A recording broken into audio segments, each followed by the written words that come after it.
अस्सलाम वालेकुम दोस्तों, मैं हूं मोहम्मद जलाल और आप देख रहे हैं टेक्निकल एमजे टीवी। दोस्तों, आज की इस वीडियो में हम आपको YouTube के दो न्यू अपडेट्स बताएंगे।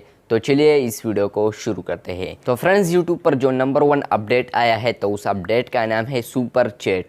YouTube ने 7 और कंट्रियों में सुपर चैट या सुपर स्टिकर को इनेबल किया है या उस लिस्ट में शामिल किया है कि जहां पर आप लोगों को सुपर चैट देखने को मिलेगा या आप सुपर चैट से पैसे कमा सकते हैं। तो इन कंट्रियों का लिस्ट आप अपने स्क्रीन पर देख पा रहे हैं। इसके अलावा जो नंबर 2 यूट्यूब में अपडेट आया है, तो जब आप लोग किसी के वीडियो पर जाते हो और वहाँ पर बहुत सारे कमेंट्स होते हैं और वो और लैंग्वेजेस के होते हैं जो कि आप समझ नहीं पाते, तो वहाँ पर अब आप लोगों को यूट्यूब एक बटन देगा। वहाँ पर लिखा होगा ट्रांसलेट टू इंग्लिश। जब आप ट्रांसलेट टू इंग्लिश पर क्लिक करेंगे तो वहाँ पर उस बंदे ने जो भी लिखा होगा वो इंग्लिश में ट्रांसलेट हो जाएगा।